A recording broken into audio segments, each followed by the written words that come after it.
Мантис самархай нэг цохилтоор хорооны суулж, хоёр цохилтоор шилэг эвдэж, гурван цохилтоор нарны гадаргуугийн температурыг үүсгэдэг.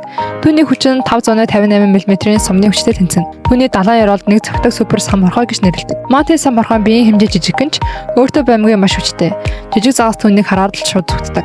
Тамхи загас түүнийг харуул нэг цохилтоор хагардаг. Түүний цохилтын хурд нь 80 км/цаг хүртэл хүрч чадна. Түүний буулагч хурд нь 0.2 секунд. Түүний хурд нь 100 мянган метрээс илүү хурдан байдаг. Чин үдэ анж ухаад тэрнийг дор 500 цохилтыг чадвартай. 1 секундэд 9 цохил хийдэг бүрэлдэхүүн байлаач түүний өмнө бол багаангийн хөвгт. Мантис самархайн гаранд нэг үе мөч байдаг. Түүний доторх бүтсэн тогтоож өгдөг. Муу аюулгүй байдлын түлхүүр шиг түүний хумсыг лацтаж болдог. Тэр суллахад хумс нь маш хурдтай ураг шидэгдэн усан доторх хэд халсан хий бүрддэг. Энэ хий хагарахад тэр хүчтэй давталгааны долгион гаргаж гарсан хүч нь 60 кг хүрдэг. Түүний цохилт гарын саран зөө үсгэж чадна. Шууд нарны гадрын температурыг давах чадвартай. Мантис самархай яаж ингэж чаддаг вэ? Нэг цохилтоор хэрхэн нарны гадаргуугийн температурыг үүсгэдэг вэ? Түүний нууц цохилтын нарын ялгаанд орч байна. Цохилтын бүх процесс хэдэн миллисекунд үргэлжилдэг. Гэхдээ агны үед үйлчлэх хүч нь илүү богино хугацаанд гардаг. 3 миллисекундын хугацаанд цохилтын хүч нь гарна. Мантис самархай 20 дахь удаа хүчтэй давтлах үед үйлчлэх хугацаа ердөө 50 микросекунд. Ингээд ан хийх үед цохилтын хүч маш өндөр болох юм.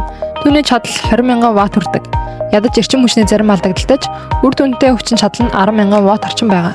Энэ бүх зүйл маш жижигхэн талбай дээр үйлчлдэг учраас маш жижиг талбайд өндөр энерги бүхий олон давтамжтай долгион үүсгэдэг.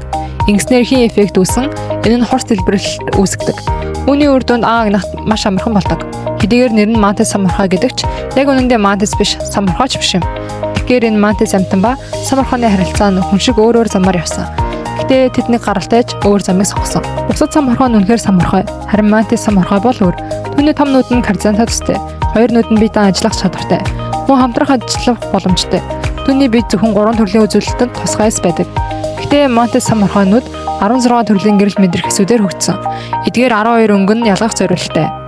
Үүний өнгө ялгах чадвар нь дэлхийд дээрх бүх амьтдыг давж хардаг. Мөн илүү гайхалтай нь түүний нүдэнд 4 төрлийн биологийн гэрлийн шүүлтүр бий. Тэр зөвхөн ультрафиолет ба поляризацийн гэрлэлээр зогсохгүй бүх гэрлийн чичиргээний чиглэлийг шууд ялгаж чаддаг. Эдгээр супер нүдний өмнө далайн хамгийн нарийн залмигч орох газаргүй. Мөн 32 хүртэл бөгөөд маш нарийн бүтцтэй. Эдгээр нь төгс алгын машин болоход тусалдаг. Анх их үед түүний 3 хос урт хөл нь хүч өгч яг л хуучин шиг тэсгэлтэй хурдалдаг. Нэг нүхний гадарх дээр оршин сууж буй хан хавч. Түүний байрлал тодорхой болсноор тэр зүгтгыг хүсч байсан ч нэг нүдэн анихад мантис самархай айл эдийн түүний өмнө гарч ирсэн. Мантис самархай маш хурдтайгаар цохиж эхлэв.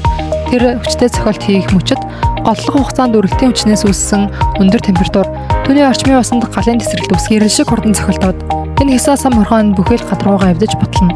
Мөн мантис самархай газар нутгаа маш сайн хамгаалдаг. Түүний газар нутагт орж ирсэн амьтдыг бүгдийг нь зайлуулдаг. Ялангуяа эвдэрхийн хүмүүстэй амьтдын хувьд тэд мантис самархайтай өөрийгөө зөрлөж тулалдах гэж оролддог. Мантис самархай шууд түүний хумсыг хугалж хүлээж байсан ч тэд мантисын нудрагыг дийлэхгүй. Хамгийн өргөдмөр нь бол энэ жижиг хэсаа самархай. Тэр мантис самархай газар нутагт зогсож байлаа. Тэр өөрийн хүчтэй хумсаа гайхуулах гэж зогсож байсан чинь мантис самархай гарч ирэн дараалсан цохилтын өгтлэн зогсоор байлаа. Энэ үед эргэн тойрон цугласан амьтад айсандаа дуугаа байв. Эцэст нь хэсаа самархай хүчтэй зохион алан биеийг нь гэртээ авчран өдрийн хоолой болгов. Өдрийн хоолны дараа мантис самархайн гэрээс аргаас гарч ирэв. Ийм үзэгдэл яг тэр үед Алтан байгууллагын тагнуулчин Баатар харжээ. Тэр өөртөө мөнгө эрх мэдэл байгаа гэж бардамнан гэмт хэргийг бүхэлд нь бичих гэж ойртоход мантис түнрүү гинэт дайран нэг цохилтоор нүдийг нь хаглан алжээ. Хэрвээ танд мөнгө байгаа ч эрх мэдэл байгаа ч мантисыг дийлэхгүй.